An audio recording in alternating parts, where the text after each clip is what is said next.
kasus Vina ini ya, kian hari jadi kian menimbulkan babak baru, peran baru, orang baru, dan kericuhan yang baru. Sementara penyelesaian kasus hukumnya itu semakin tidak jelas semrawut ya.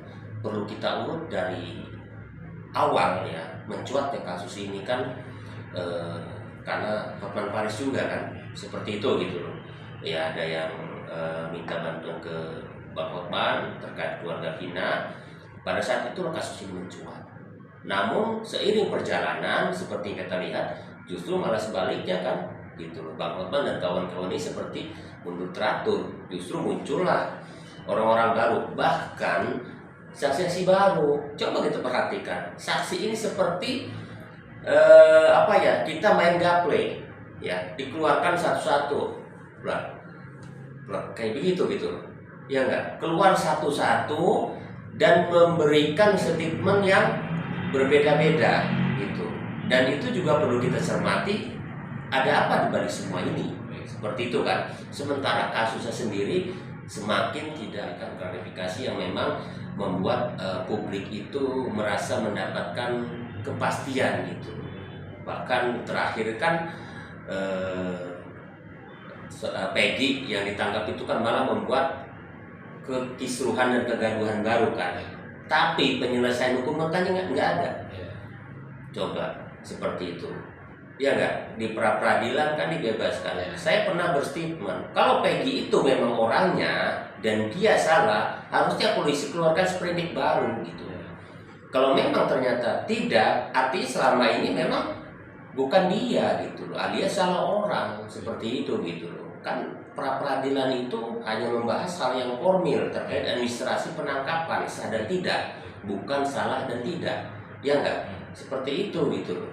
Nah, terkait juga saksi-saksi baru ya, seperti yang sekarang ini Dede ya, yang konon Dede itu kan saksi kunci, benar nggak? Kalau nggak salah saksi kunci kan, dan sekarang mencuat kembali gitu loh, membuat pengakuan baru bahwa dia disuruh berbohong dalam bersaksi ya. Untuk saat ini ya kita terima apa yang diungkapkan dia itu benar gitu loh, walaupun pembenaran itu nanti harus dibuktikan dalam pengadilan seperti itu gitu loh. Nah, juga muncul juga nih gitu loh pengacara-pengacara yang mengaku bahwa dia dapat kuasa dari Ibtu Rudiana, ya enggak? Padahal menurut pengetahuan saya polisi aktif itu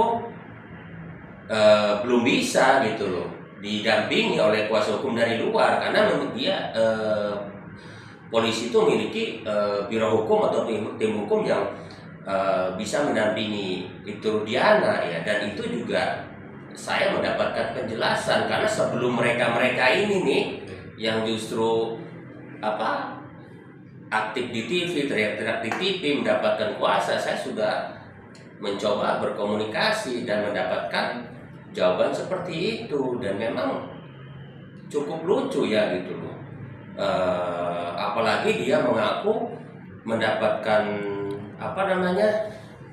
kuasa, tapi tidak mampu menunjukkan gitu loh surat kuasanya, ya enggak? Biasanya kan kalau pengacara apalagi sekira gini menjabat kuasa langsung dia tunjukkan ini mana gitu loh, seperti itu gitu loh.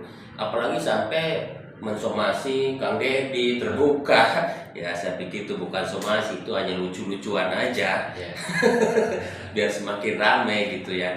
Jadi itulah gitu fenomena kasus penanganan Vina ini. Sebenarnya Vinanya sudah berlalu yang ada timbul-timbul kasus baru, orang-orang yang ramai di medsos yang tidak ada konteks penyelesaian hukumnya, yang ada ribut, debat yang gak karu-karuan ya. Pada akhirnya netizen saking pusingnya ya udah membuat lucu-lucuan ya, membuli pengacara segala macam ya. Sebenarnya itu hasil dari apa yang kita lakukan dipertontonkan di publik gitu loh. Jadi tidak perlu emosi sampai melaporkan netizen, itu hal yang lucu. Kita ini pengacara ini adalah petugas, istilahnya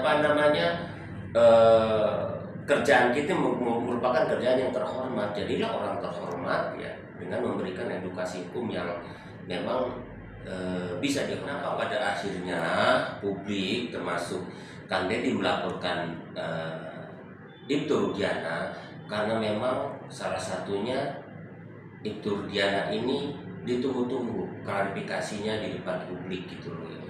Jadi karena memang dia nggak nongol-nongol, akhirnya banyak orang yang melaporkan seperti itu gitu.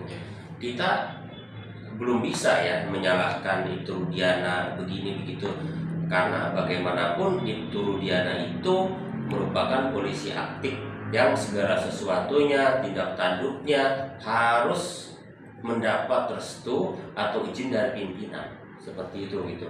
Tidak bisa serta-merta Ibtu Rudiana langsung klarifikasi di publik, nggak boleh. Dia terbentuk dengan aturan seperti itu. Nanti kita yakin pada saatnya pun akan ada gitu loh.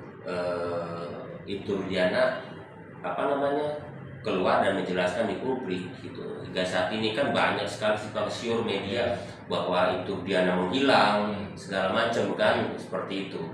Ya itulah gitu loh, karena memang Ibtu Rudiana ini ditunggu-tunggu. Kenapa demikian?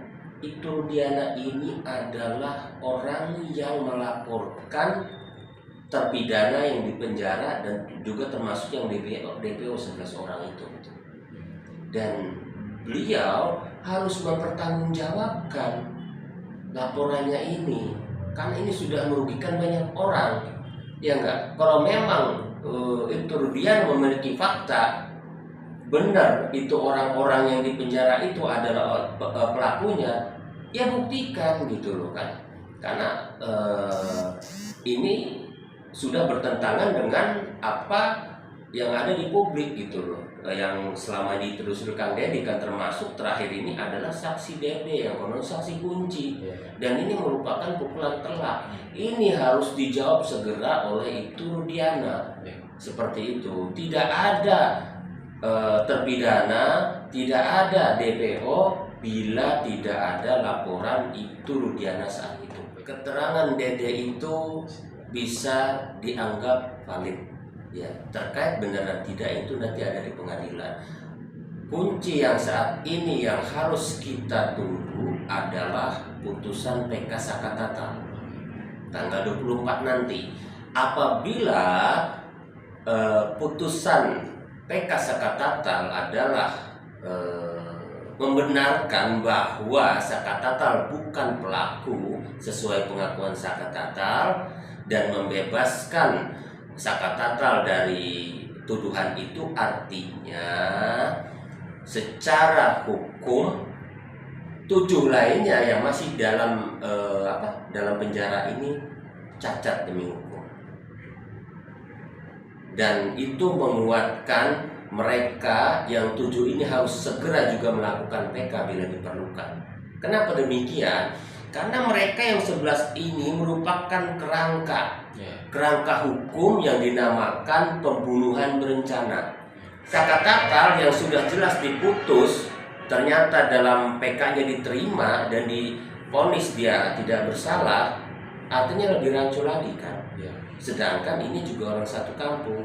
Itulah nanti kemudian. Makanya kita lihat nanti pada momen PK Sakatatal ini sangat menentukan nasibnya bagi yang lain. Seperti itu. Justru Sakatatal ini harus dilindungi gitu loh. Seperti itu ya. Sakatatal, Dede ini harus dilindungi. Ya, karena merupakan mereka ini orang-orang yang berani, yang perlu kita apresiasi ya. Terlepas itu benar atau dan tidaknya nanti kan pasti akan diuji di pengadilan ya, karena sejauh belum ada klarifikasi dari Ibtu Rudiana kita anggap pengakuan Dede itu benar ya enggak, karena kan pasti dari pihak Ibtu Rudiana termasuk Aep ya, yang konon katanya waktu itu sama dia itu kan harus memberikan klarifikasi dulu gitu. Makanya kita harapkan Bareskrim segera memproses laporan itu dia. Istilahnya sekarang ini yang paling vital itu kuncinya sama Ibtu Rudiana. Ibtu Rudiana keluar, jangan diwakilkan memberikan informasi yang jelas seperti halnya pada saat kasus ini mencuat kan, dia sempat nongol kan gitu loh. Itu akan istilahnya memberikan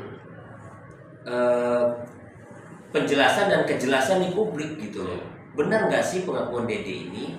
Kan harus dibuktikan dia harus punya buktinya.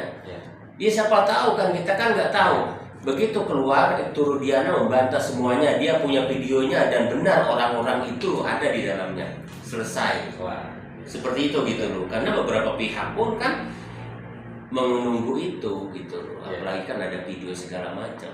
Itu Rudiana keluar ini masalah selesai. Bukannya kuasa hukum yang nggak ada surat kuasa aja yang keluar, itu malah bikin ribet.